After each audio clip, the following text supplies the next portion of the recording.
some people will get this virus, essentially be able to spread it and never show symptoms. So, 2 months later, they've still got the virus. It's probably at that point in a fairly contained state. But, it's not like everybody who gets the virus shows up and then we can go, oh, okay, well, here's the, clearly we got infected on Monday and you showed up by Friday.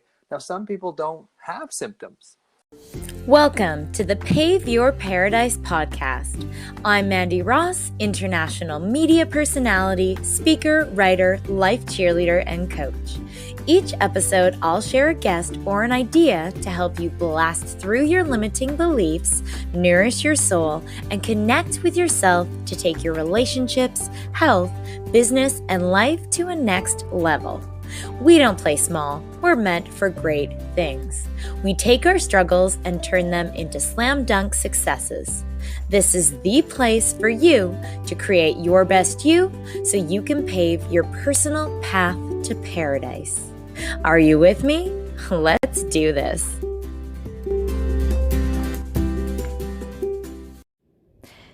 Hello and welcome back to the show. Thanks for tuning in to Pave Your Paradise podcast. I feel happy and grateful to have you joining me. If you're new here, I'm Mandy Ross, host of this amazing space for you to up-level your relationships, your health, your business, and your life. I'd love to know how you're feeling today, especially with everything that's going on right now. What's on your heart and mind? Send me what you're up to on your end and how you are making the most of your time today. Also, what topics you want me to cover on the podcast and on YouTube, and which episodes you absolutely love. I create these episodes to try and help you guys, so I'd love your feedback. Please let me know by sharing on your posts and stories and tagging me at Mandy J. Ross and Pave Your Paradise. I feel so excited to have a Patreon page. I feel thrilled to serve you even more through it. I feel thankful for your support for the podcast and YouTubes, as this content would not be possible without it. To help me in my mission to uplift others, please visit my new page at patreon.com/MandyJRoss, where you can join my official community and make a donation that will help keep this podcast and my YouTubes going strong. Now, to be honest with you, this week's episode was not planned for. I originally had done another interview and was going to release it, but because of everything going on in our world right now, I felt a deep calling to create an episode to help you navigate this interesting time we're in. Coronavirus is no laughing matter, and while I feel truly optimistic that this too shall pass, I think it's important to be as prepared as possible to protect and support yourself and others while we go through this as a society. With so much misinformation, assumptions, random sources, various opinions, so-called experts, so many band camps of people ranging from this isn't a big deal to bleep hitting the fan in panic, it can feel overwhelming to know what is fact versus fear, healthy versus harmful, and fiction versus reality. So, I decided to bring on a guest who is a credible source of information to provide you guys with what COVID actually is, the effects it's going to have on us physically and mentally, and also what we can do about it. I really believe knowledge can be power, and in this case, can truly save lives. From day one of my journalism career, I've prioritized hosting and producing content that uplifts, inspires, informs, educates, and entertains. And I take the responsibility of being a journalist and media personality seriously, bringing you only what I believe are the best sources to help you thrive. Hence why I chose to go in the direction I have, doing an entire episode on the coronavirus with a friend and someone who I personally and professionally trust. Dr. Russell Kennedy, aka the Anxiety MD, is a medical doctor and neuroscientist. He studies how our mind tricks us, specifically how the human mind convinces us it is making things better when in reality it makes things much worse. Dr. Russ will show you how to see your mind so you don't have to be your mind. We go over so much in this episode on coronavirus. Plus, Dr. Russ has created a meditation for you that's free to boost your immune system that I'll include in the links below for you to listen to. I hope this episode brings you clarity, peace of mind, useful and practical tips, and that it leaves you feeling lighter and brighter. We all rise by lifting one another up, especially during downtimes in life. Let's do all that we can to continue being kind, compassionate, and caring to each other to make our world a healthy, happy, and harmonious place for all of us to live in. Enjoy this episode, and I'm sending y'all so much love. All right, everyone. I have Dr. Russ on the podcast again. Dr. Russ, thank you so much for joining me on Pave Your Paradise podcast and everyone listening out there as well. Oh, it's always fun to talk with you, Mandy. We seem to go on and on for hours. Right? I know every time we connect, it's always, I like to think it's always insightful and delightful. There's so much to discuss. Right now, what's going on with coronavirus is affecting all of us. And so what better person to have on this podcast than you? So why don't you tell everyone what you do, Russ?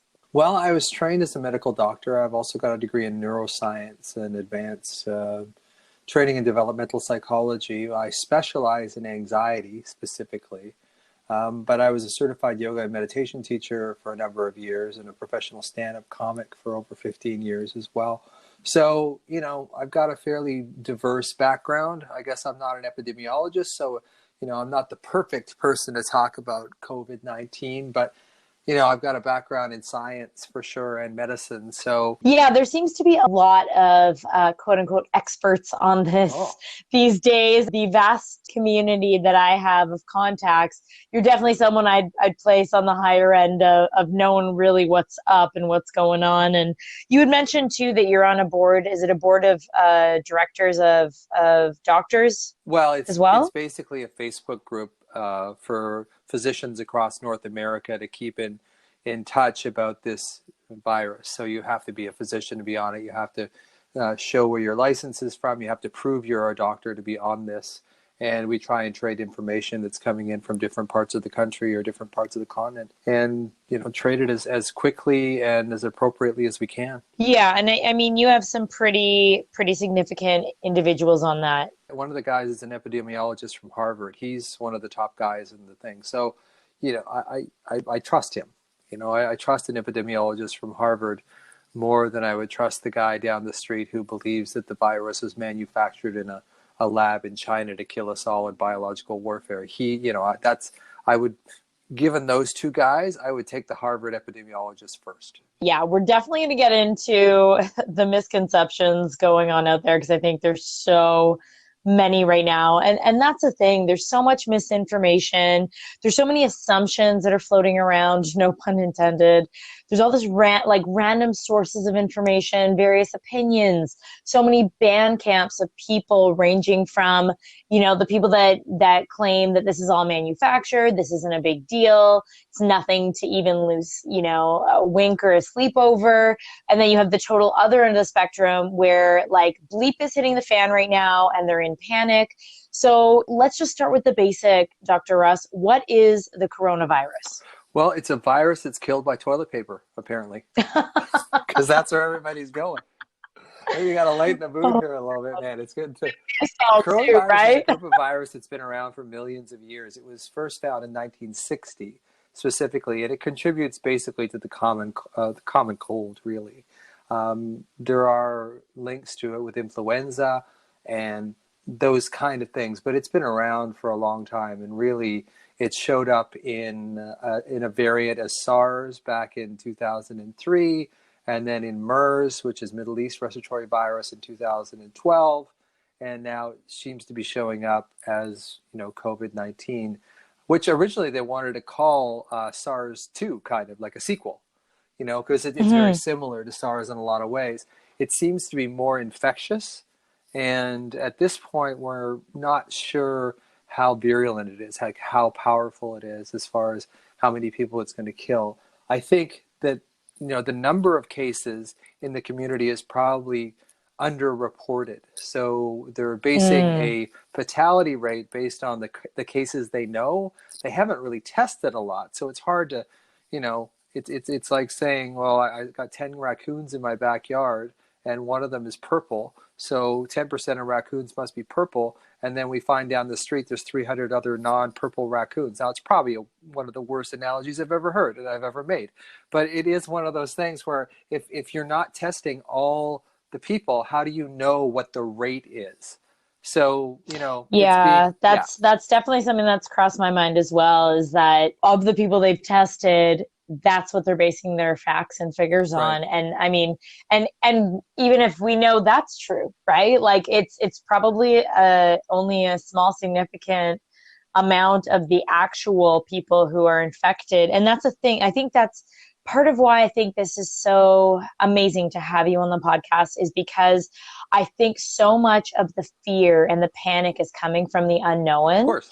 And, that's why I would love to get a lot of clarity with you on this interview today, or in this interview today, because I think that's it. I think the more knowledge we have, the more powerful it is, but it's the right knowledge, the right information. Right. And you and I said this too when we chatted. A lot of what you're going to say today is just your opinion based on talking to other physicians and obviously doing research on your end as a medical professional. I would consider this a lot more valid, considering your background and what you're about, than a lot of what I consider misinformation out there. So how does one actually get infected by it? Well, it seems to be an airborne virus. So, like influenza A is got some airborne spread as well, but not nearly as much as this COVID-19 sensor. And it's got this kind of bad combination of initial infection that goes with very high levels of virus. If you swab people very early in the stages of this epidemic or this infection, you'll see, huge numbers in their nasal pharynx. So, it's different than influenza that way, and in that way you're spreading the virus before you're even symptomatic. So, the thing about Ebola and why Ebola doesn't spread so much is if you get Ebola, you're flat on your back, in some hospital bed.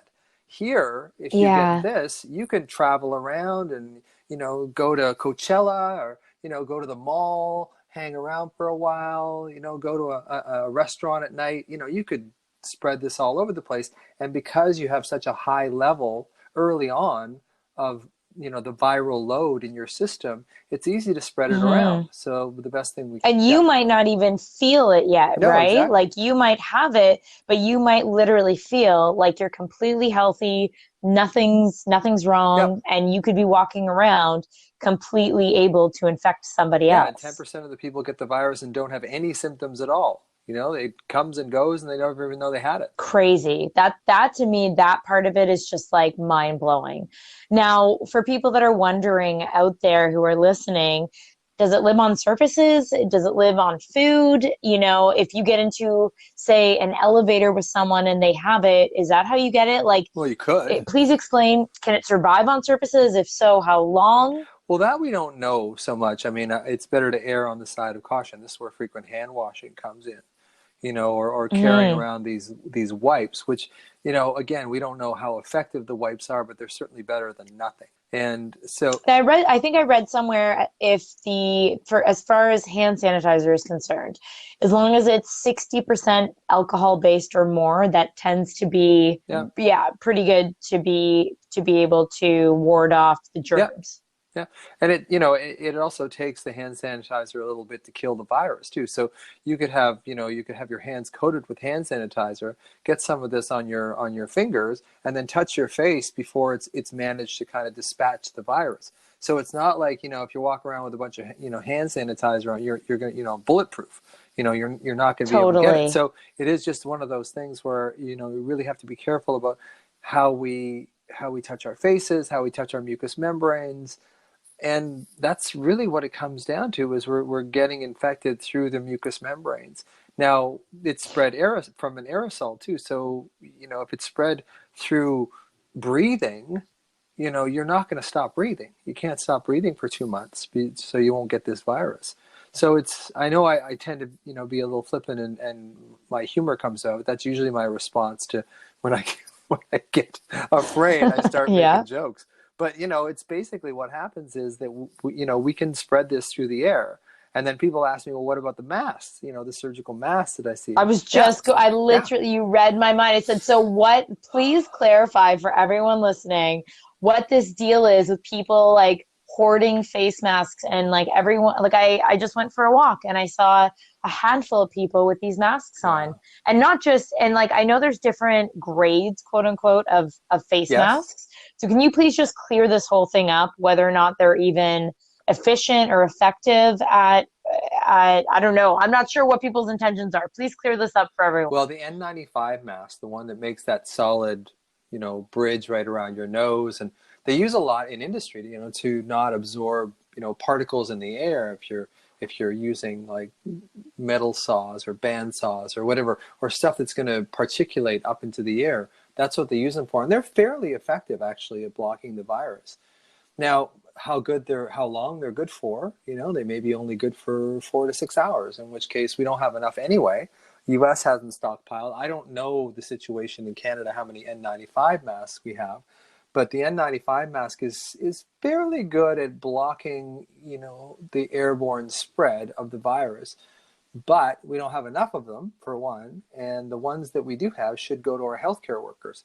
The surgical masks really don't do anything as far as transmission goes, per se. The only thing I was thinking about the other day is because the surgical mask covers your nose and your mouth, it makes it really hard at that point for you to stick your fingers in your nose and your mouth. So that may be the bonus or the effectiveness of just wearing your plain old surgical mask. So it may not be useless, but, and the other thing about wearing a mask is maybe some people, it makes them feel better, it makes them feel a little safer. And there's certainly, we haven't talked about that, but the stress component in this virus and how that affects our immune system Totally. as well. So, you know, Oh yeah, we'll be getting into yeah. that for sure because that's a So huge N95, element in answer all your of answer this. your question. N95 masks are good. We're not going to have enough of them, for one. So that's not really an option because we don't have enough in Canada. And you said they actually only have like a lifespan of a few Well, hours. and this is the other thing people aren't we don't know is how long does an N95 mask actually work? If you have a good seal on it, it should work for as long as the mask isn't torn apart. But no one really knows I that. think there's like I know this is airing on like the really panicked type people, but I do know some people who've even gone and bought like hazmat Yeah. suits. Like, I mean, do you really think that's necessary at Well, this unless you want to point? wear the hazmat suit for the next year, no, because it's like this isn't going to go away quickly, right? Like chances are the way Yeah. this is spread is that most of us are going to wind up getting it at some point or another. Best we can hope for is that we contain it to the point where the healthcare system doesn't get completely overwhelmed by it. So Hmm. that's what we're trying to do now. That's where all these separation messages are, messages we're getting to stay distant from each other and don't get into these populated areas and that kind of thing because they can spread it a lot faster. So if we can contain the relative upswing of the disease, we may be able to sort of have a controlled explosion on this and still be able to maintain some of our healthcare facilities. But if everybody was mixing and mingling right now, our healthcare system would be completely overwhelmed in a matter of weeks. So it is one of those Yeah. things, the thing about the virus is that we have to starve it for its human host. If it doesn't have a human host, it can't live very well. So the Yeah. the farther apart we get from each other and the more we take precautions, the better we can slow the rapid upswing, the R0, the number of doubling times that this virus is going to go through. Now, I read somewhere that people don't need to be concerned that their pets are going to carry this. Is that There was some evidence to suggest that like a dog was able to carry it. Dog, I don't think got sick. Again, this is we're sort of stretching the edge of my what I know about this stuff. Potentially, an animal could carry it.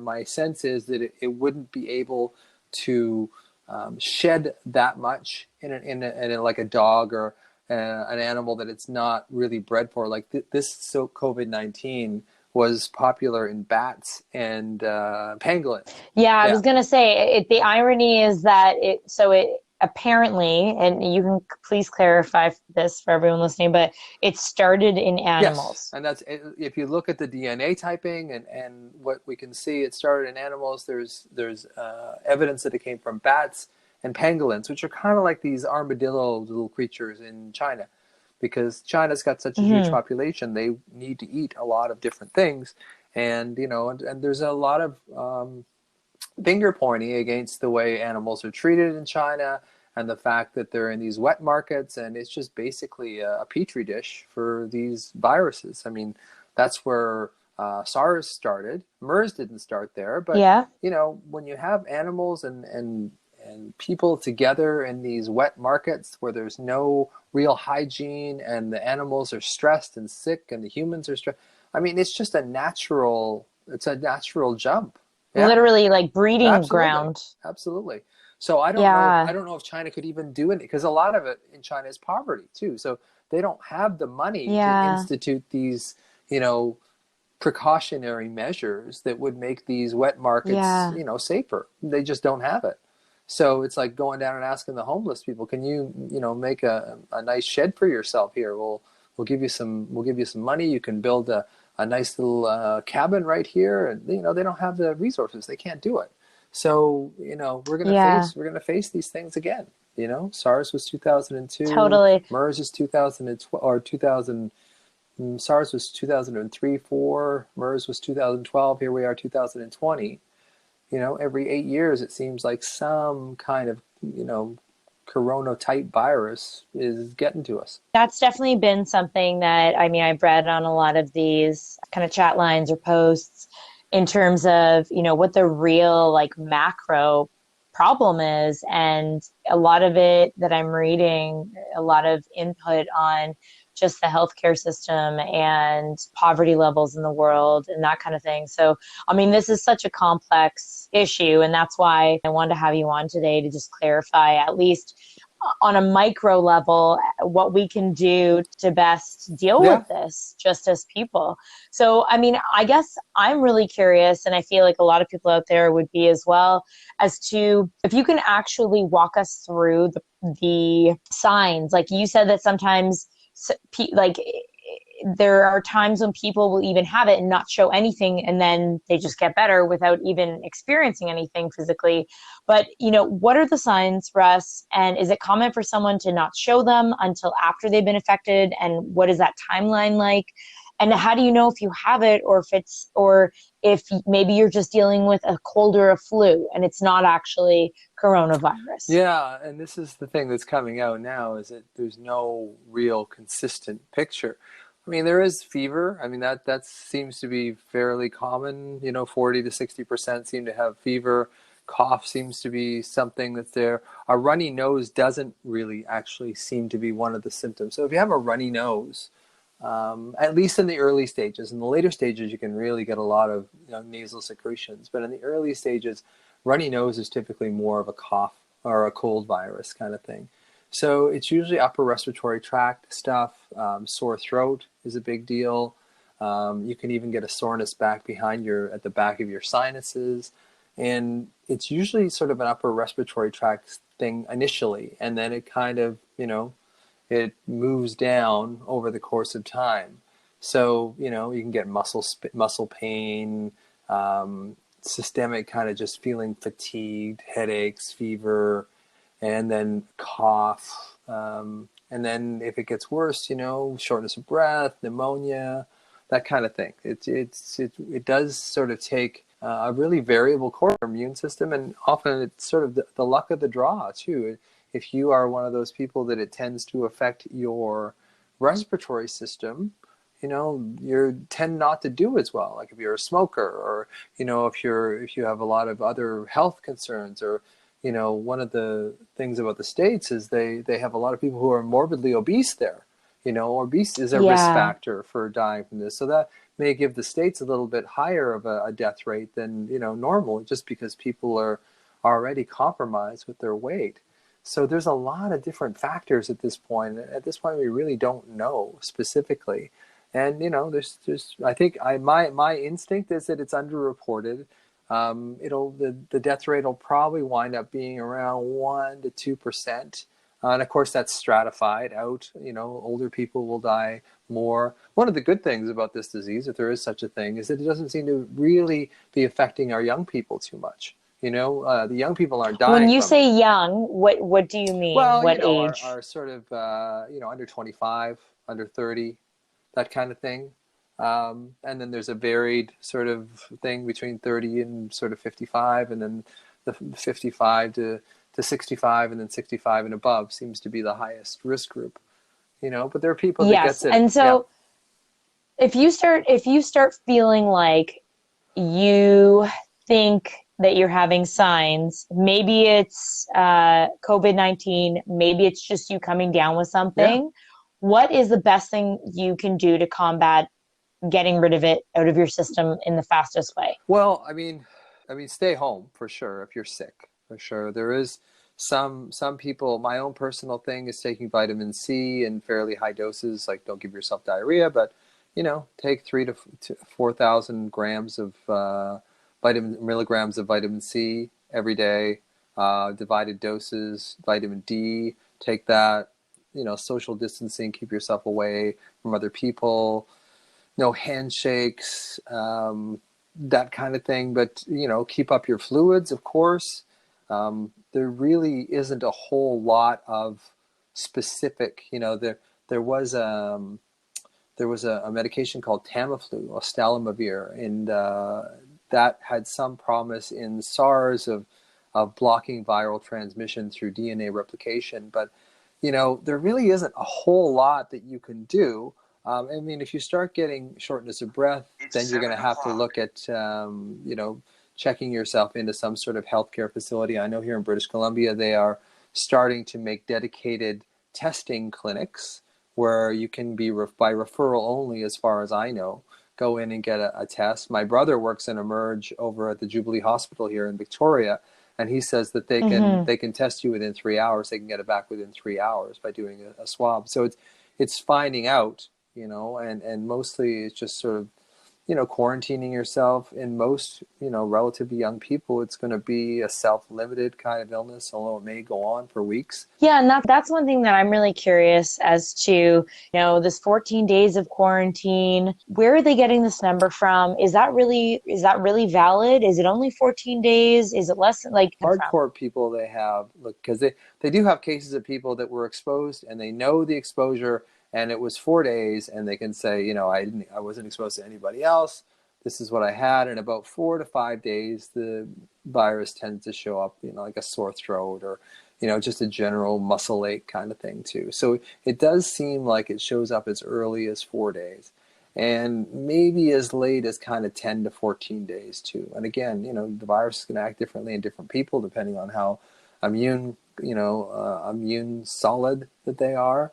So it really is. But I Yeah. guess that's why I'm Yeah. confused, because if what you're saying, and please correct me if Yeah. I'm wrong, if you're saying that it could take up to, and maybe even more, it could take up to even 14 plus days to even show Yeah. itself, the Time zero, initial. like the time, the actual time that you were infected, the day you were infected. Yeah, Yeah. so it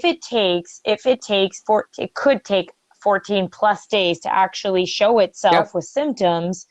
How are we getting 14 days of quarantine? Like, shouldn't this really be like at least a month Well, potentially? we don't know. That's the thing too. And look, here's the other thing, Manny. Some people will get this virus, essentially be able to spread it, and never show symptoms. So, 2 months later, they've still got the virus. It's probably at that point at a fairly contained state. But it's not like everybody who gets the virus shows up and then we can go, oh, okay, well, here's the clearly we got infected on Monday and you showed up by Friday. Now some people don't have symptoms, so Yeah. this whole 14-day quarantine, quarantine somebody for 14 days, they don't have any symptoms after that. It doesn't mean they don't have the virus. Now, that's the other thing about testing. Do we, after these 14 days, do you get a test that says, yeah, no, you're negative?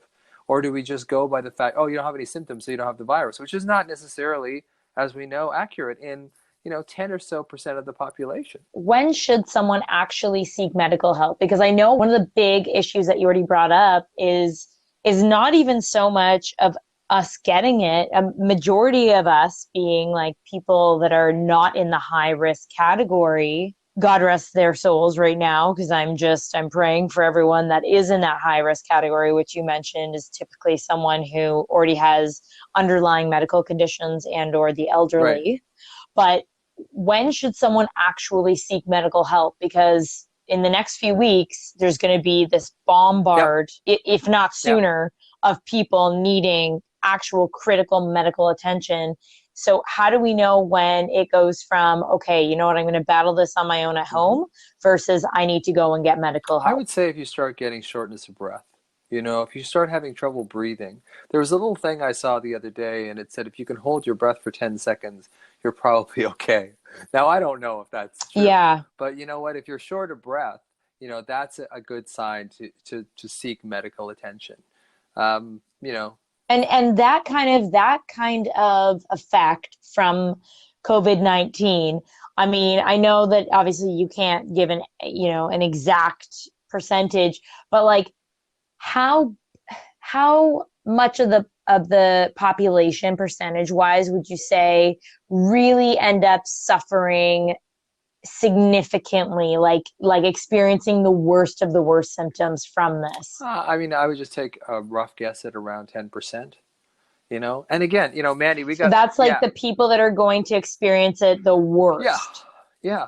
So and of course that's skewed for your underlying immunocompromise, age, that kind of thing too. And again, Manny, I got to point out, I'm not an epidemiologist. We did this, kind of on the Totally. fly. I don't want people listening to this and going, Dr. Kennedy, he knows what he's supposed to be. I'm giving you my best guess based on being a medical professional for 25 years and seeing SARS and seeing how that played out, and I'm giving you my best guess. So don't, go to your dinner, go to your dinner with your partner and go, yeah, I heard Totally. this doctor today. He said that if you're going to get, you 10% of us are going to get that. Don't, I'm trying to give you a rough idea as best as I can, piecing together almost like a detective, what things come out. And like what you asked me before was, if there's a 14-day incubation period, well, that's great. But what if you're one of those people that doesn't show any symptoms after those 14 days and you still have the virus? That's not really going to help us.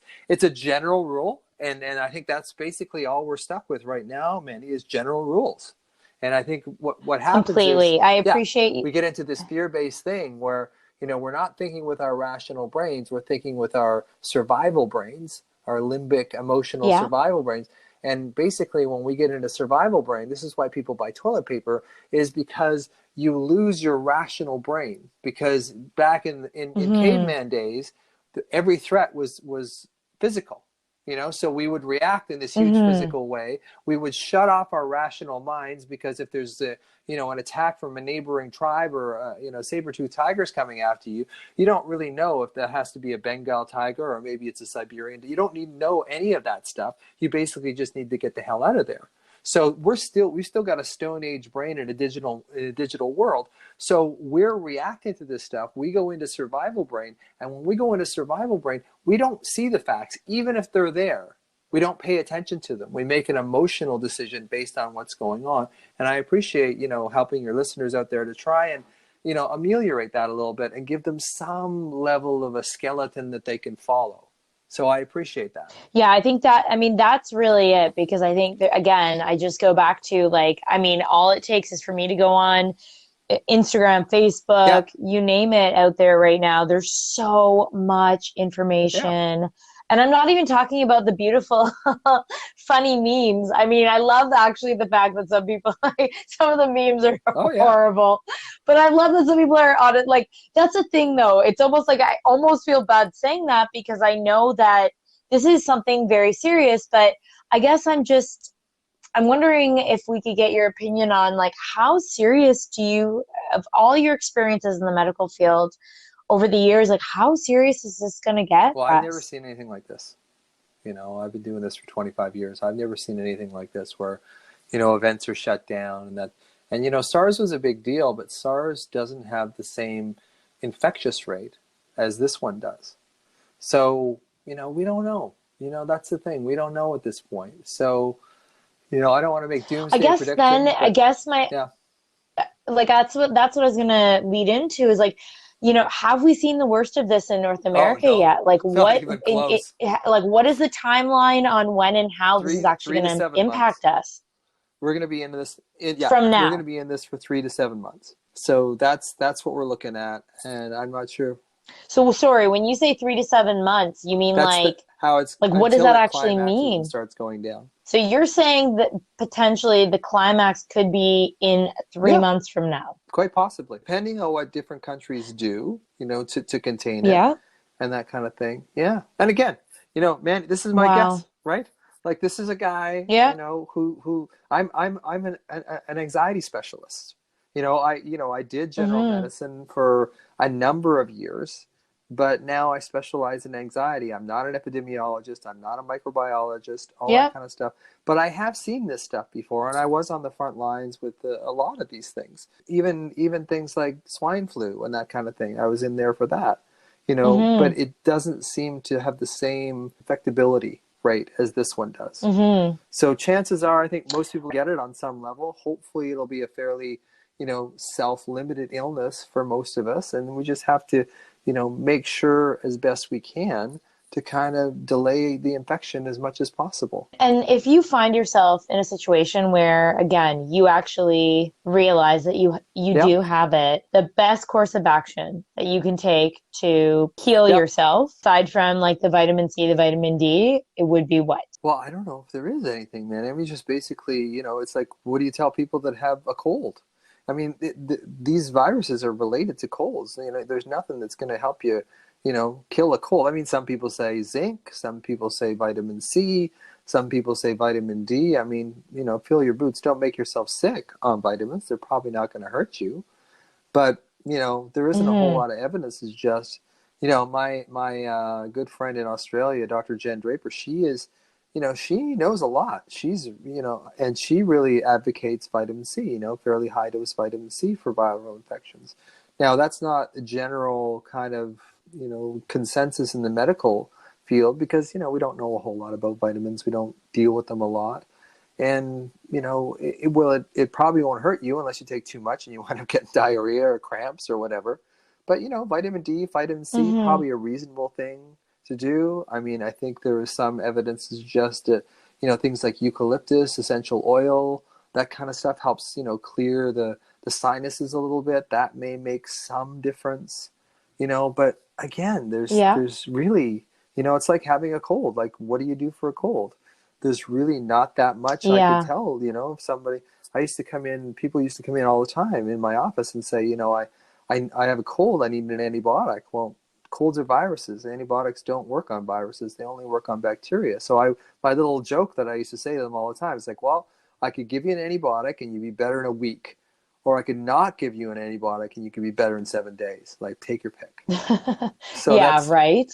so Yeah. I mean, one good thing about this COVID-19 is it doesn't seem to have that kind of cytokine storm that some of the other, coronaviruses have, which is, because the flu pandemic of 1918 killed a lot of people between 18 and 25, a lot, Yeah. because it seemed to prime their immune system to go into this florid reaction.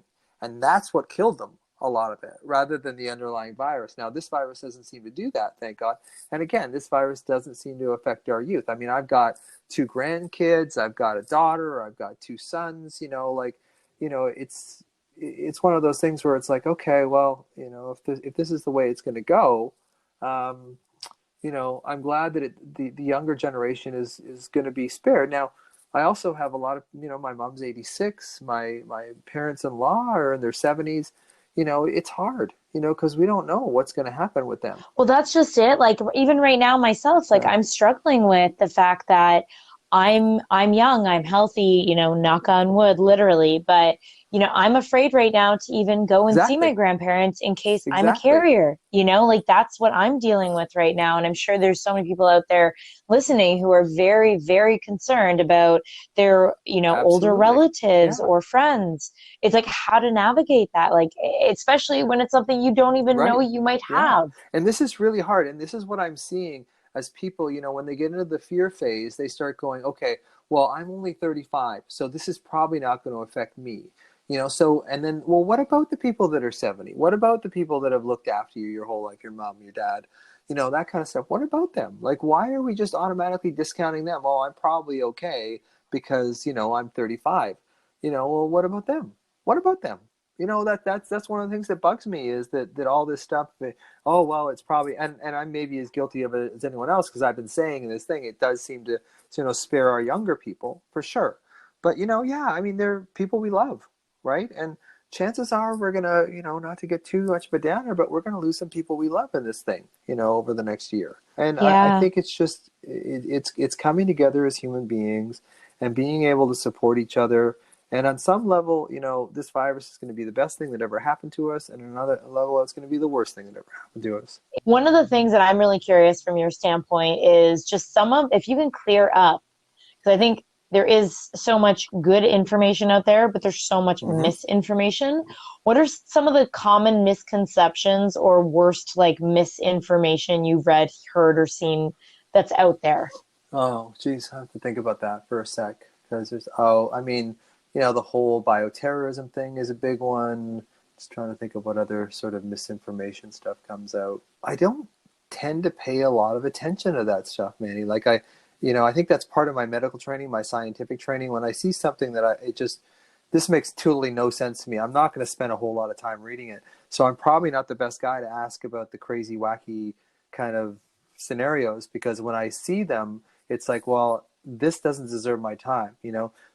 Somebody from Yale or Harvard saying, okay, this is the cases double or triple every 3 to 4 days, and we have to watch that. I'm much more likely to put my intellectual knowledge and framework into that than some of these crazy conspiracy theories. So I don't know if I would really.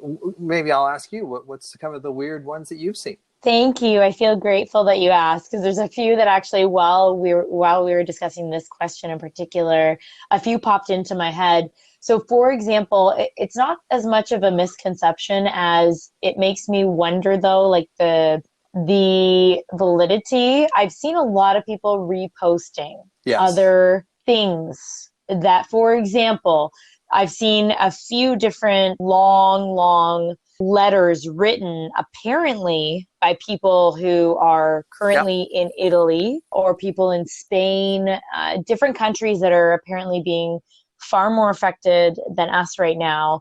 And it's kind of like you read it and or at least I've skimmed through some of these and it's almost like this, like literally word for word the Yes. same letter by the same person has been copy and pasted over and over and over on different Yes. people's feeds, and you start to go like, I mean, is it are they just fear mongering?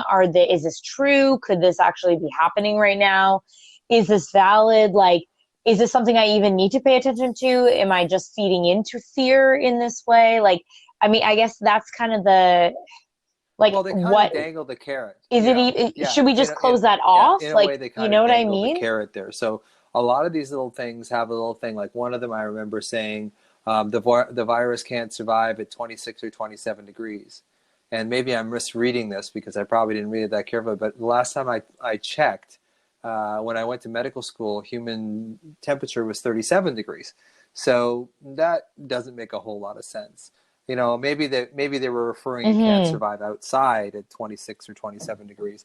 I don't know, but it doesn't really make a whole lot of sense to me. Some of the stuff that comes up, but I think it does make people. It gives people some kind of something to hold on to. Oh, when the summer comes, this won't be able to live because it's 27 degrees outside, so it's gonna get killed. Like I think people want to grasp onto any possible thing, and as soon as you start developing that survival mentality, everything else comes in.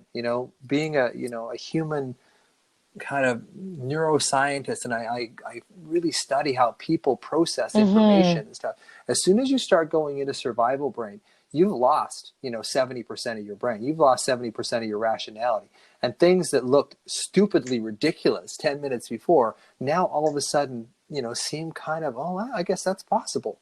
So, I think that's it's like they want to fill the gap, I guess, in the unknown, and they just want like I think again it goes back to sort of two really it's kind of extreme band camps of people I've seen where they either don't take this seriously whatsoever and they'll find everything they right? can online to basically Confirmation bias. um, Confirmation bias. Yeah. prove You believe what yeah, you will exactly, look for things you exactly. already Confirmation believe. bias is the Absolutely. perfect, yes, exactly. So if they don't believe it, or they either don't believe it, Yep. or they don't want to believe that it's actually going to happen, they'll grasp onto anything that proves, whether it's someone saying there's this conspiracy theory or, for points A, B, and C, this is why it's not even a big deal. Like, there's only been Exactly. one death Yep. in all of Yep. Canada and all these things. And then the total other end of the spectrum are the people who are completely convinced that our world is ending. There's a zombie apocalypse about to happen. Literally, like, you name it, they are in panic, full Right. blown mode, and anything they can throw online to feed Yeah. into that is what they want to do. But then I guess there's that third kind of band camp of people that I've seen where it's healthier than the first two that I explained as being extremists, but they still have this air of like, and I probably fit into this more. It's like, I know there's a lot of facts out there.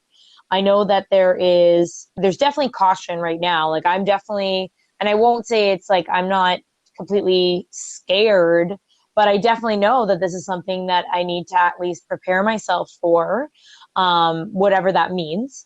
But at the same time, I try to err on the positive. But we're really like it is hard to know what to believe at this point, as you said, because there are so many variables, there's so many unknowns still to even people who are even going through apparently the worst of Yeah. what it could get You know to. those carnival games, Manny, where you go down and you got to throw a softball into a milk can or toss a baseball into five Yeah. things and turn around.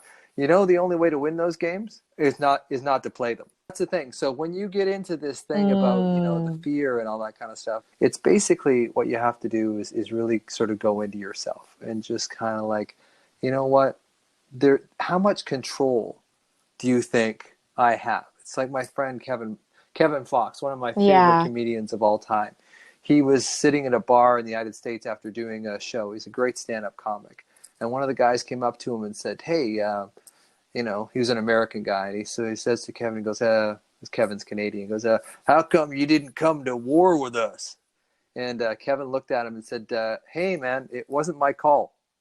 Right? Like how much power do you think I wield Mm, here in Canada? How much do you think we can actually yeah. do about this? So if there isn't much you can do about it, a lot of it is just, if there isn't much I can do about the outside, what can I do about the inside?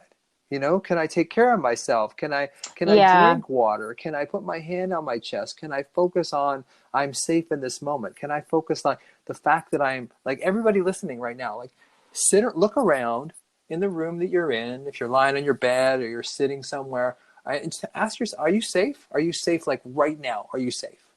It's like, yes. Yeah. Yeah. And Present it's not one moment. of these sort of panaceas, yeah, I'm safe, I'm fine, whatever. like Yeah. like put your head in the clouds or like put your head in the sand of like, oh, let's just Yeah. ignore everything that's going on in the world. No, it's more about the present moment and just literally checking in with yourself so that you And don't get realizing that you are lost safe. Because the in that thing is, when we sea. get into these worries, there's Exactly. part of our brain that actually believes we're infected and we're going to die. There's part of us that actually believes that. Yeah. Now that's the problem. So Yep. so then our bodies react to that as if it's real, because your body reacts to something, that your mind comes up with almost as much as it would if the thing was actually happening. So you have to be really aware and go, okay, am I safe in this moment? Yeah, I'm safe in this moment. Can I sit in this moment and realize that I'm safe and then use that as some sort of resource for for my own mental and physical health, rather than staying in this suspended animation of, oh my God, oh my God, oh my God, could I have it? Do I have a cough? Do I have a sneeze? Can I take this? Should I take this pill? Should I try this? Should I go to the fridge? Should I open the fridge? Can I get it from a fridge? If I go outside and walk my dog, can I get it from a dog? Can I go down the street? If someone passes me and splashes a bunch of water up on me from a car, is that going to make sure I get, like this is the idiocy of our mental state. And believe me, I had anxiety for many, many years. That's why I'm an anxiety specialist. I know all this stuff. So it's like, one thing I can tell you is, Totally. it's basically really going to come down to how much can you look after yourself? How much can you sort of sit in the safety of the Yeah. moment that you're in, so that when this crap does hit the fan, you'll have all this time that you've kind of calmed yourself down and you've got yourself into this resourced place. Whereas if you are, for the next 3 months, panicked about this thing, that's not going to do your immune system very much good. Totally. I love that. Oh, there's so much I know you love me. It's wisdom in what okay. you just said there, and so much.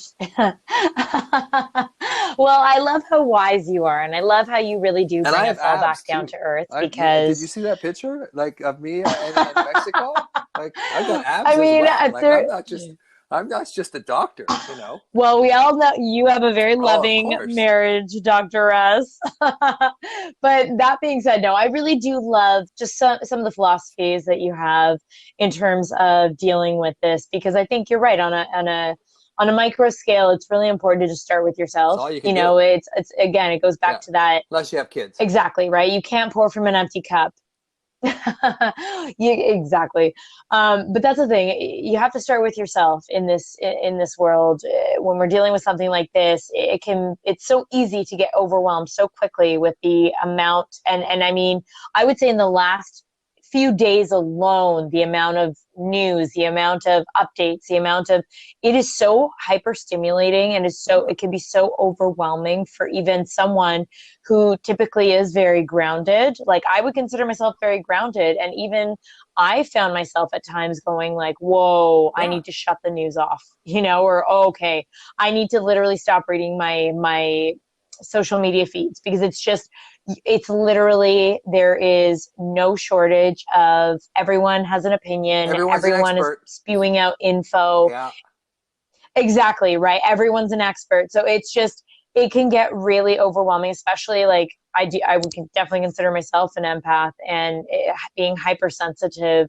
I mean, that's part of even why I love having you on, because I know there's a lot of people who feel the same way. It's not just a matter of feeling overwhelmed, but it's also a matter of all of this information. Like, can we please just get some like bleep and clarity on it, because who knows what is real and what's not. And I think you nailed it in that it all starts with you. And I do believe it's a snowball effect. Your thoughts are a snowball effect. And like you brought up as well, your mind will subconsciously want to feed whatever it is, the direction you're deciding to go into. So it's like they say, when you want to track something, say you have your mind on a certain car, you will see that car everywhere, everywhere. It's the same as this information that's coming out. If you're erring on doesn't matter, you're going to look for every other person that's in that range of, Confirmation it's not a big bias. deal, Yeah. whatever. And on the other side, exactly, on the other end of the spectrum, if you're in that, fear-based mongering, whatever you want to call that, your energy and attention is just going to keep taking you down that snowball effect and picking out anyone Mm. else who's on that bandwagon. So I think it's really great that we've clarified some of the misconceptions here, and also the factor of fear in itself. What are some of the most common questions you're getting bombarded by? Because I know you mentioned that a lot of people are in this time reaching out to, especially MDs and people who are in the healthcare industry. Maybe just a couple we can go over of the most common questions that you could bring Well, I think the clarity to biggest everyone one is, listening. am I going to get sick? What are the risks that I'm going to get sick? Are we going to, am I going to escape this thing? And usually I say probably not. Probably the way it's being spread now is probably most people are going to wind up getting it or being exposed to it on some level. Now, it depends on how well your body handles it. In a way, it's almost like luck of the draw, because I don't think we're going to be able to contain this thing to the point where, it goes back into the ground. I think it's the cat's out of the bag now. So I think the way this thing is spread, I think most of us are going to get exposed to it. Hopefully, the number of cases are underreported now. So there's, maybe 10 times the cases that, we appear to have, we actually do have. Like there was Dr. Michael Mina. I think he was, where was he? I think he was in the States. But he said, oh no, I think it was China, because he said that the true infection rate in China was well over 1 million, which brings the fatality rate of it down to about the same as the flu. So it's just that if we're not seeing all these cases and we're not testing for all these cases, it could be a lot milder. So even though a lot of us are going to get it, it may not be this, horrendous, illness. But again, in those of us who are susceptible, it may not be the greatest kind of thing to have to face. So there's no guarantees. And I think it really comes back down to, again, like, what do I get asked about people? It's like, how does it spread? Well, it appears to spread, does washing my hands help? Yeah, it does. I mean, it does help to some extent. If it is an airborne virus, washing your hands is, it's going to maybe mitigate 25%, and I'm just throwing that number out because I don't know. But it's not like you could basically wash your hands from dawn till dusk every day and still get the coronavirus because it's spread from an airborne source. So, and we have these high rates, like when people initially get infected, they get these huge numbers of viral loads in their nasopharynx and their nose and their throat, and they're not even symptomatic. So these massive numbers, like 10 times the amount that we had with SARS, these huge numbers of viruses that are in the back of the nose and the throat that are infectious, but people don't know. They don't know they have it. So I think, this whole thing and where we're going with this is that there's nothing I can tell you to reassure you, Andy, I guess is what I'm saying. All I can do is just give you the facts that we have at this point. So that's really what it comes down to. And I think, a lot of people look for doctors to reassurance, and for that was our job for a number of years, and it still is. But there is a point where we got to say, we don't know. We don't know what's going to happen. We can guess, and again, like I said, I'm not an epidemiologist. I've studied this stuff, but I'm not an epidemiologist. I know exactly how it works. But I've got a pretty good scientific background, and I know what our zeros, our knots are, like how fast the things change and how quickly things can change. But I think, that's a big one that I've heard a lot of people talking about. Because right now, I went for a nice walk today. It's Sunday. It's a beautiful sunny day here in Toronto. And I know you've been having a great weekend. And like life is as normal, aside from some cancellations this week. I'm not, knock on wood, I'm feeling healthy. I'm going to start my week on a positive note. Aside from, again, some cancellations of things that I love.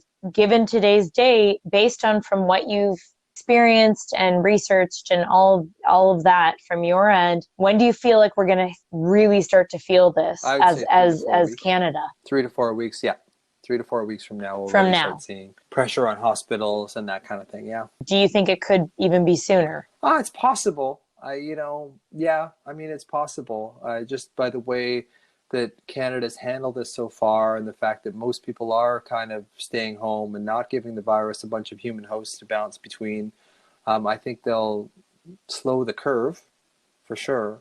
But because it is so infectious, and there are so many people, and you can't stop a lot of things. Healthcare workers have to go to work. People have to interact with other people. You can modify the accelerated growth of it, but I think at some point there will be a point where it just there's. But in the meantime, go for walks. I mean, I don't think ever we're going to get to a point where even in 2 months from now, you can't go for a walk, probably by yourself, around and, Right. Yeah. I mean, that's just I'm certainly not a medical expert, nor, I'm not an expert at telling people what they should and shouldn't do. I know what feels good for me. I like fresh air, and especially, most of the gyms around me Right. right now are not Yeah. able to be used anyways. So, the extra Yep. cardio helps me function, and I like getting some vitamin D through sunshine. So, I mean, and that's the thing. I even posted that on my social media today, and I just said, just because social distancing is the recommended thing for us to be doing right now, it doesn't mean you can't leave your house by yourself or even with your Right. family right now and just go for a walk. No. Like it Yeah. doesn't mean you have to sit at Absolutely home not. and do nothing. Yeah. I guess I mean, this is more you and I and our sense of humor. I love it, by the way. But okay, so we've seen so many photos of empty shelves, people stocking up on toilet paper and cleaning products. I mean, and I'm not even talking about the people who are misusing this whole thing Right. to resell online and do like just insane, like, just very abusive things, taking advantage of this situation. I'm just talking about the people who are actually coming from a fear-based mindset. What should people actually Love. be stocking up on, in your opinion? Yeah. Yeah. Because it's the only thing that really I mitigates love fear, it. for one. Well, not to mention the fact that I've had a number of people actually, and I've had this conversation with a number of people now. We have toilet paper manufacturers in Canada that pretty much across the board have all said Yeah. there will be Yeah. no shortage of toilet So paper, no, people. I think it's just kind of an effigy of, the world we live in right now, is that, people are wanting to hoard things. The thing is, life's going to go on. Life is going to go on. A year from now, we're going to lose a few people. I think that's, but a year from now, there's Yeah. going to be concerts. There's going to be, it's life is going to go on. Life is going to go on. It may be longer, Happy but times. I mean, yeah, I'm all about tuning into your happiness right now. I mean, I think we can make this moment happy. So all y'all listening right now, you better jump on this bandwagon with us because I am shooting out my yeah. positive So, vibes to you right now. and doing stuff like that, it's helpful. It's keeping people's spirits up. It's focusing on the positive, and it's not getting sucked down into that sort of survival brain. That's the people that are going out and buying 75 rolls of toilet paper right now. That's their survival brain, because they know, like, toilet paper is not Yeah. going to, unless you can wrap yourself in 15 rolls of toilet paper. Maybe that'll block the prevent or the spread of the virus. I don't know. Maybe that's the plan. I'm not. Yeah. I'm not gonna lie. Some of the memes I've seen are that alone. Maybe they're probably, I should not doubt that there are websites out there Oh, of that are course. just spoofs of I memes. And maybe that's definitely what we think that need we need to more of laugh. during this is just some humor. Yeah. Humor. And I said that Yeah. laughter is the best medicine. It really is. Dr. Russ, and you being a good friend as well, like I know we've talked so much about the physical, and I'm grateful for you to share with the audience what you can to help clarify some things that are going on or, being put out there. Let's dive into the Sure. psychological effect now that this is having on people.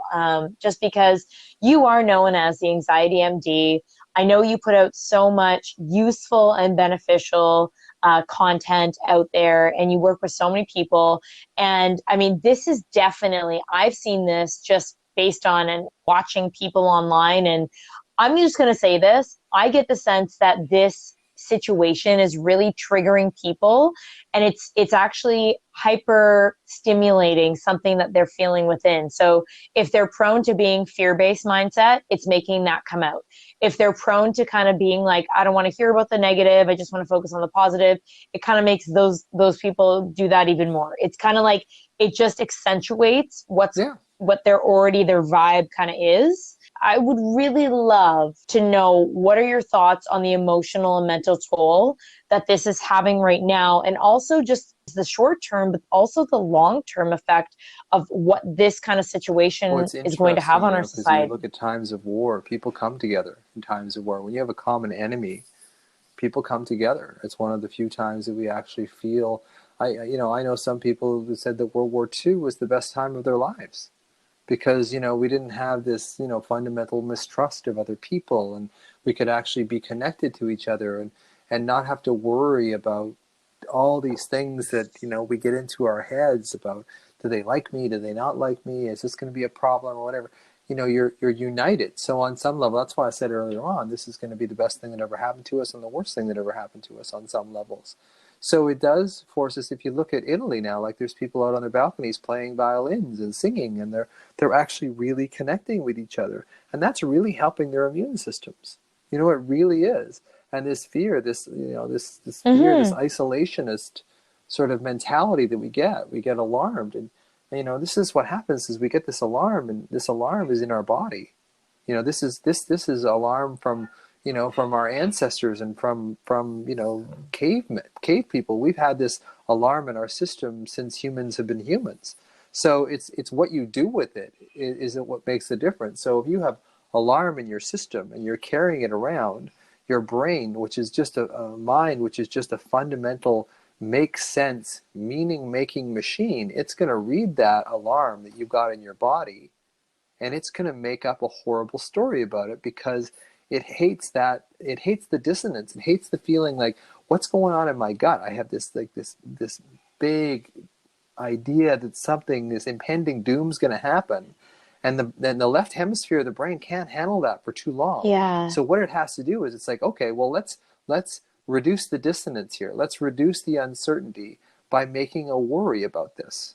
So what happens is the brain comes up and says, oh, well, you could die of Yeah. this, or your parent could die of this. And it's like, oh, well, that's really painful. Like, I don't really like that. But on some level, it makes sense to human beings, because now that dissonance, that incongruity between your body and your mind is not there anymore.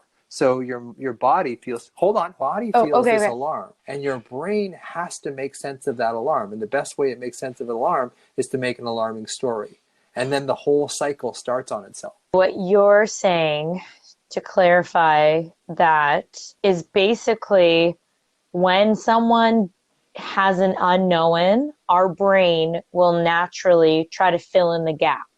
And if it's someone who's prone to having a fear-based mindset, their brain will continuously Yeah, have that but I would actually snowball of change the word to paranoia. body Is center, that what because you're I do saying? think that we hold a tremendous amount of alarm in our body.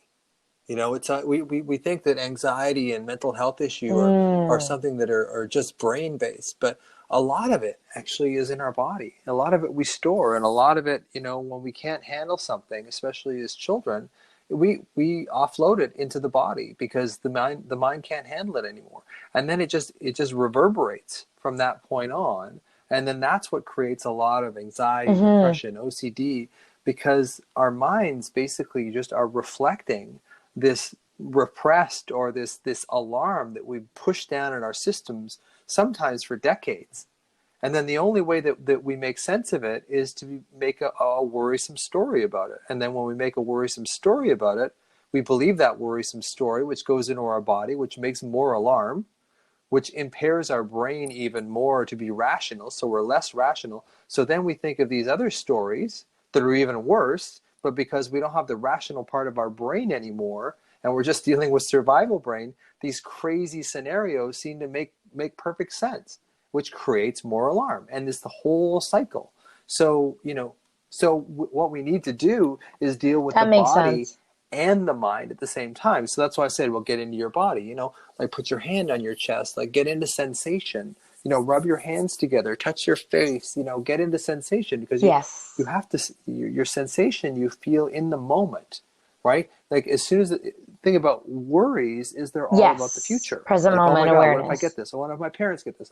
It's all about the future. So as soon as you get into the future, you're in no man's land. There's no security, there's no grounding, there's no whatever. And then our mind and our body just go out of cycle, out of control. Now, if you can pull yourself back into your body, focus on your sensation, focus on your breath, focus on just being, your feet on the ground, focus on stuff that you can feel right now in this moment. That's going to bring you into the moment, because you can't feel tomorrow. You have to feel right now. So when you feel, now, Yes. And this moment, this breath, each and every breath, no, no pun intended, yeah, speaking of a virus that, targets the lungs, but, it's really each and every breath that we have in this moment right now is all that we have. And so if you can pull yourself back, it's again reminding yourself, are you healthy right now? Check. If you're not, okay, then you can at least deal with that in the moment.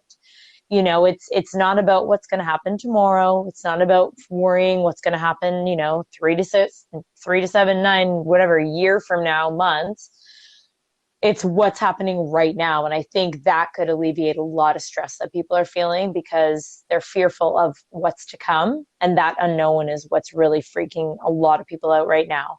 And the other thing that I'm really curious to ask you about in terms of the psychological effect that coronavirus is either having or going to have on people, let's talk about the effect of the actual quarantine right now.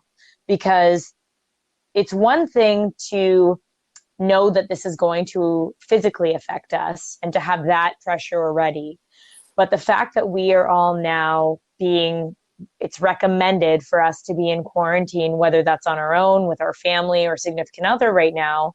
I mean, let's dive into what the psychological effect is going to be if this turns into a very long-term thing where we're not allowed to go to social gatherings, where we're not allowed to have sporting events anymore, where, we're not really allowed to really even touch people very often.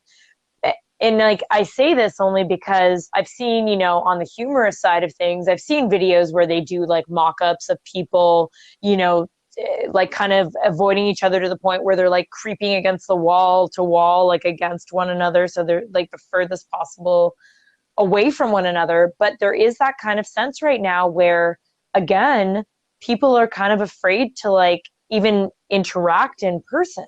Well, I think it's So going to can we dive I think into it's that a going to little treat bit, itself. I Russ? mean, if you look at Italy right now, people are out on their balconies singing. Like they are connecting. I think we will find ways to connect, and I think that's one of the things that I think will be good for us is that we won't take each other for granted so much. I feel bad for the people who are truly lonely and on their own, and don't have anybody. Those are difficult. And the other thing, getting back to a quarantine, you know, there's a difference between a quarantine and where you can't go out of your house. Like, technically we're supposed to be quarantined now, but we go to the grocery store and we pick up stuff and that kind of stuff. That's not a quarantine. Quarantine is when you're by definition, you're not exposed to anybody else. And we're not really getting into that unless you're officially diagnosed with this. And those people I feel really bad for because there's these people with hazmat suits around, and you got to feel like a leper on some level because these people, that's the people I feel bad about. For people from day to day, Mm-hmm. when we get so-called quarantine in our homes, that's not a quarantine. I mean, it will have some effect, but we will find ways of connecting with each other. And I think I have trust in human beings that they will find ways to connect with each other. I mean, it may be more that we're doing more Skype stuff or whatever, or maybe that we're actually on Skype, that we're actually really appreciating the person that we're talking to, as opposed to, okay, well, I've got 5 meetings today and I've got to finish this up. I think we're going to start seeing that our human interactions are a lot more valuable than what we've given them credit for. Yeah. I mean, for anyone listening out there, I guess if there's people who are struggling, I know this is only the beginning of this whole everything that's happening because it's happened so quickly.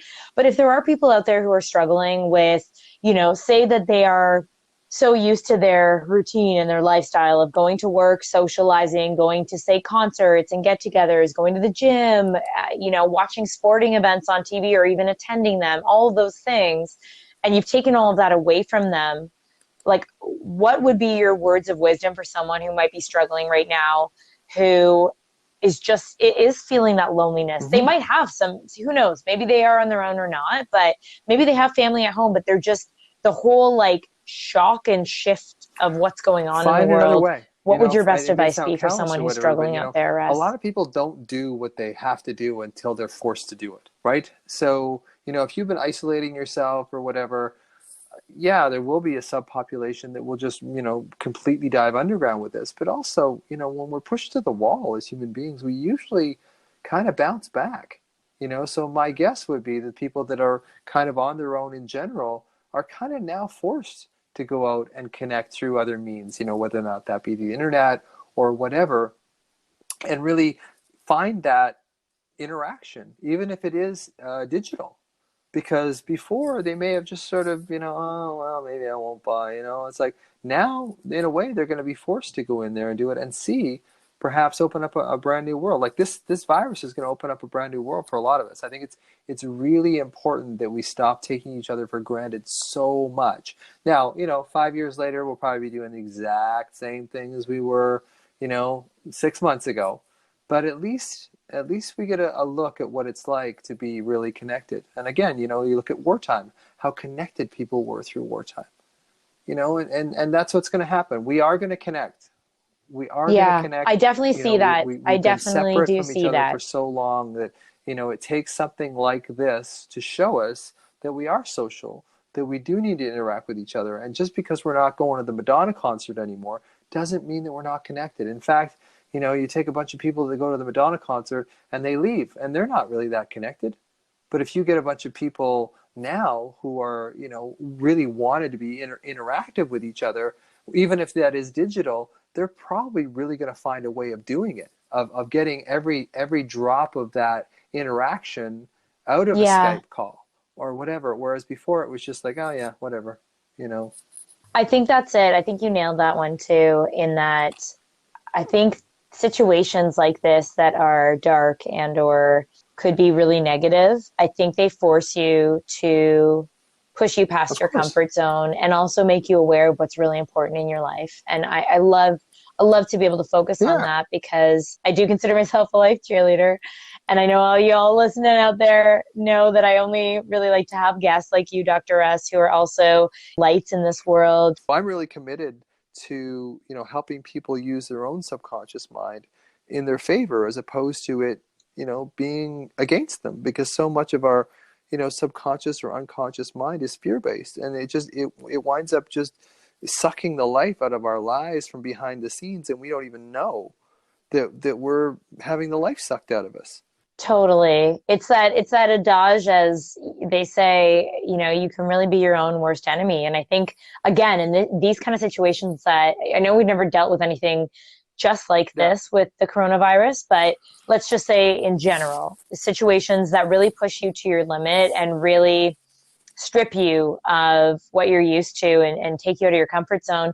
I think they're such opportunities for growth, and you either you get sucked in and you're your own worst enemy, or you rise above and you can be your own best friend and you And we can be need each your other own to do life that too. cheerleader and Like lift that's the yourself thing. up Like out of that's them. why we're sick, is that we're so disconnected from one another. Totally. Now we Totally. follow money so much, and we're so, like, one of my favorite sayings is, don't compare your inside life to someone else's outside life. Like, don't go on Instagram and see this person who's been in, Sydney and then Thailand, and don't compare yourself to those people, because you have no idea what's going on inside their head. And the ones that are the most that appear like they most got it together are the ones that are just compelled to kind of try and prove themselves over and over again. So, we really have to get into this level of honesty with each other. Like, this is the human condition. This is what we're like.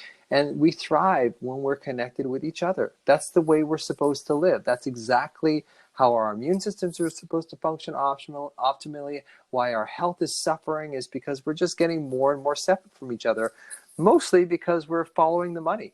Every day on Facebook, it's like, hey, I'll show you how to be $1 million coach. And this is what I did. And I got this Ferrari. And it's like, oh, for Christ's sake, that is just taking us farther and farther away from what we think is important. And it's analogous to stocking toilet paper.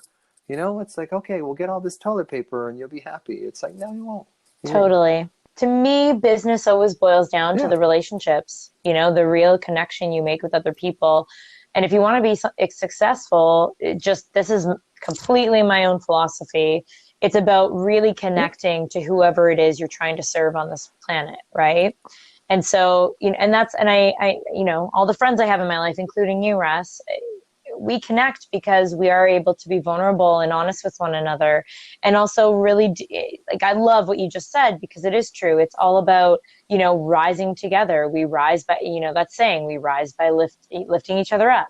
It really is about that. So I think, as much as coronavirus, there's so much unknown and there's so much that we could focus on in a detrimental way, there's so much opportunity for us to grow through this and to really rise above, and also to be a leader. It doesn't have to mean that you're a social media star and you lead like the world. Start with yourself, start with a few people maybe that are the closest to you, It and really help each does. other get through Yeah. this, because that's really what it's going to boil down to, I Yeah. think, ultimately, is just Yeah. helping one another through this, because it is only a period. Nope. I'm not saying it's going to be short term. I don't know, you don't know, but I think that's it. Through however long this is going to last, we really need to come together Yeah. and help each other Yeah. heal That's really each what it other comes through down to. this, which is beautiful, because Free, you and I both have free created stuff. tools that are free Free for stuff. people to, right? We all love free. But your meditation, I was privy enough to listen to it. And I think it's actually a beautiful way to boost your immune system. And I'm grateful that not only you created it, but you're offering it to my audience as some of the first people to be able to experience it. So I'm going to put the link below to the page and website that they can get that freebie meditation on.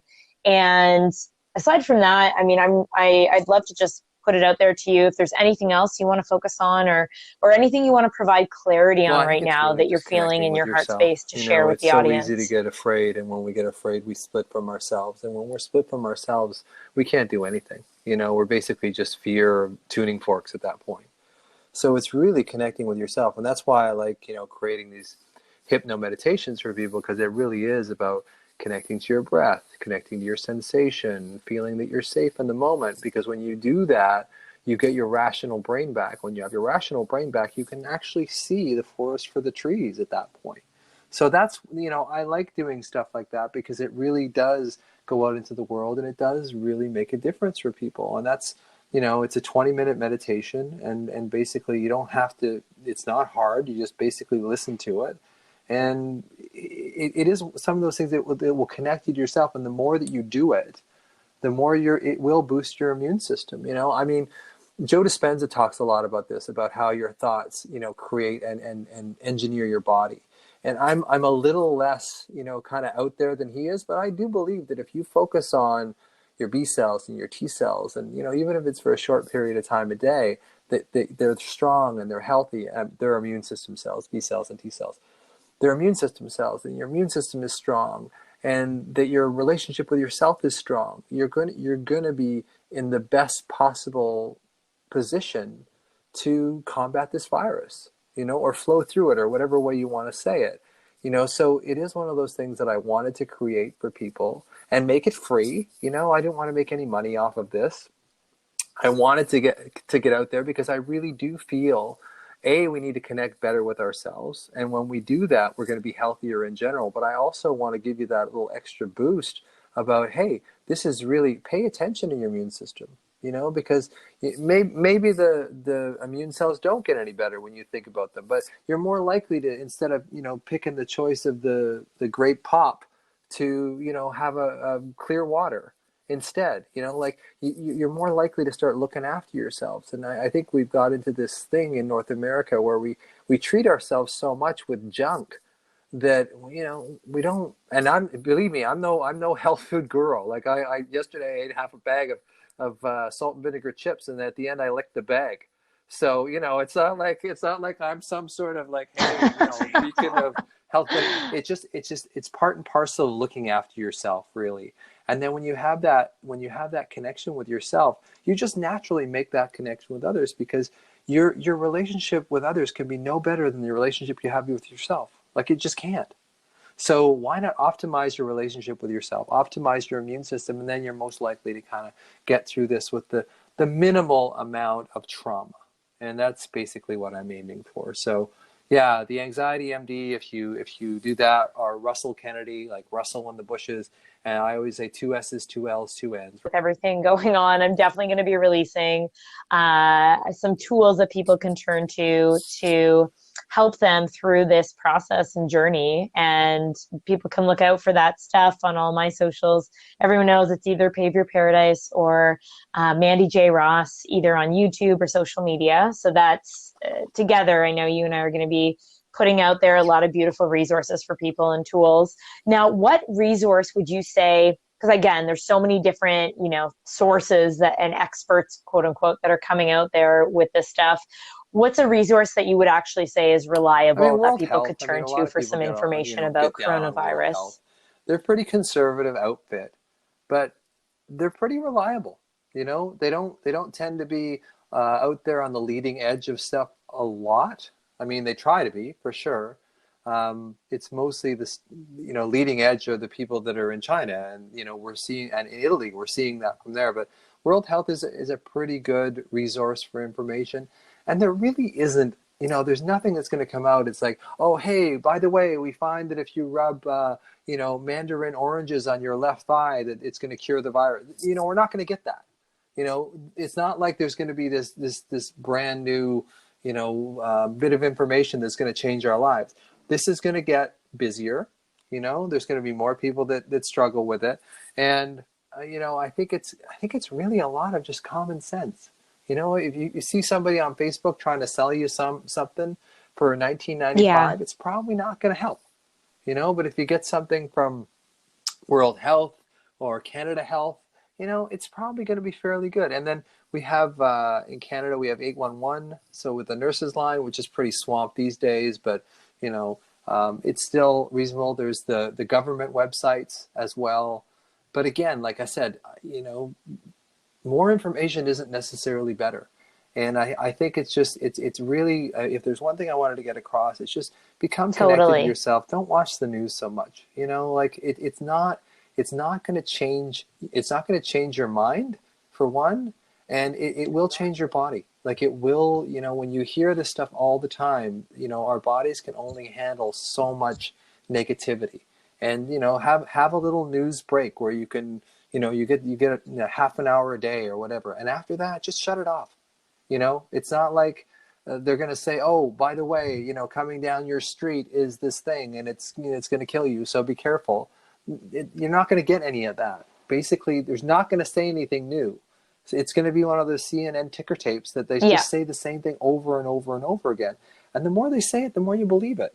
So, it's just basically look after yourself, look after the people that are close to you, completely. connect to other people as best you can. Try and, as John Lennon cliche as it sounds, just try to get some love and just spread that out to people. That's what I'm trying to do with this, making this meditation till 3:30 in the morning. It's just my way of kind of spreading the love out to people and saying, hey, there are people out there that aren't just looking after your money. They don't just want your money. Like I want to put this out so it actually will help people Totally. move through this. So, Russ, I know this has not been a typical Pave Your Paradise podcast, but given that we are in this time, this day, in this moment right now, I still want to ask you what paradise means to you. I'd really love to know your personal Just definition being in this completely exact moment in time. content, just enjoying myself, though I don't have to be anyone else. I don't have to do anything else. I don't have to accomplish more. I can just, hang out with my family, play guitar with my son, hang out with my daughter, hang out with my grandkids. That's basically it.